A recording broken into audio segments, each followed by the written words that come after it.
Hi everybody, Dr. Joe here, and today I'm going to teach you to solve your lower back pain during golf with 3 simple steps and 3 simple exercises. I literally just went through these with a client. He came in for his follow-up today, and he told me his last range session had 0 back pain, and I'm going to walk you through what we did. With him, we start with his setup posture. When I asked him where the weight was in his feet, he told me it was his heels. Now, I could have predicted this because if you look at his setup posture, he has his butt pushed back, but he's relatively upright. He just looks like his weight is sitting back.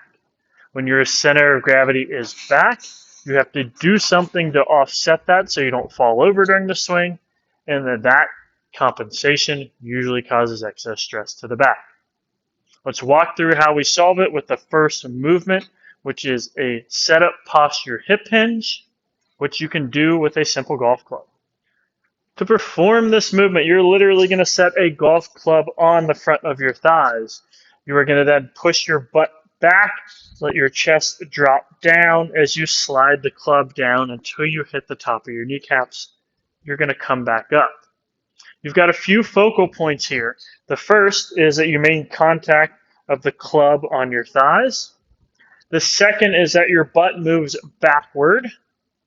And the third is that your shoulders move forward to offset the backward movement of your hips. Now, our butt tends to be bigger than our upper body. So what you'll notice in my position is that even though my butt has gone back a little bit, my chest has gone farther forward. And that's because the greater mass has to be offset by greater movement. Throughout this movement, you want the weight to stay centered in your feet. If you notice that the weight is going back toward your heels and your toes are coming up, then that is a problem. If you notice that the weight's going forward and your heels are rising, that is a problem. We want to have exact 50-50 weight distribution front and back as we reach our knees. We want to maintain that as we come up.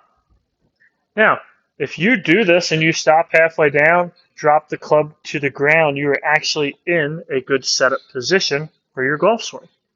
Again, even balance that is not just best for the movement of the golf swing, but it's best for our body. Problem number 2 with this client was an excessive scooping or lordotic position of his lower back. The problem is it increases compression on both your facet joints and the disc between your vertebrae. If you do that over and over, things break down. We create inflammation, irritation, and pain. So we wanted to take him and try and get him more neutral at setup. We did that, and then we used a band cat-cow to reinforce that, and then we put that feel into setup posture. Let me walk you through step by step. The first thing we're doing here is we're taking this band, putting it across the lower back. You'll notice it's at the peak of that lordosis. You're going to take the band, you're going to wrap it around your thumbs, and you're going to drop into this position. Notice the band pulls you into your fall.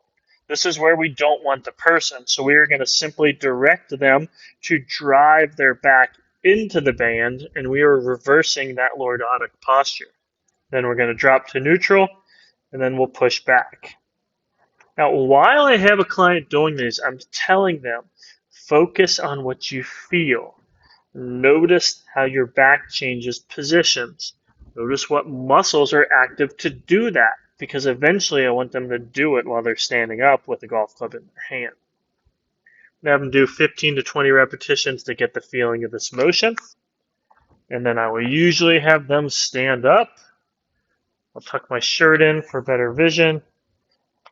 I'll go to setup, and again, they tend to still set up with that excess lordosis, but now you can tell them that band cat-cow should be initiated. And what they're going to do is take that position off of the lower back. And now, along with their properly hinged setup, they are set for success as they make the swing.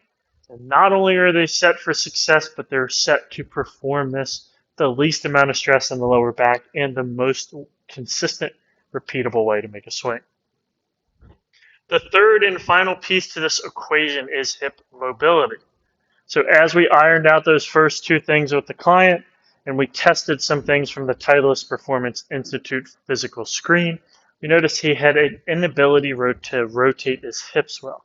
He specifically struggled with hip internal rotation on the trail hip in the backswing, which was starting this cascade of other problems that ended up with extra back stress. My favorite way to solve this is a figure 4 reach through, and I'm going to show you that now. To perform this movement, ideally you're going to use a weight, but you don't have to start with one. What you will do is you will take your hand with the weight, or without, to get comfortable first. You'll take the opposite leg and cross it over your knee, and then you're going to drop forward, trying to reach the weight toward the ground, and you'll come back up. You want to perform this in a slow, controlled fashion, allowing those hip muscles to elongate. Make sure you're breathing, and make sure you have a little bit of a pause at the bottom. I like to perform this about 8 to 10 repetitions. And typically that last repetition you'll be able to get lower than on the first, demonstrating how the hip is starting to open up.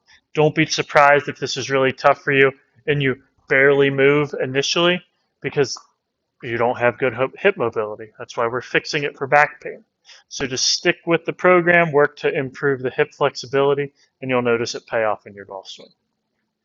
I'm very confident those solutions will work for you.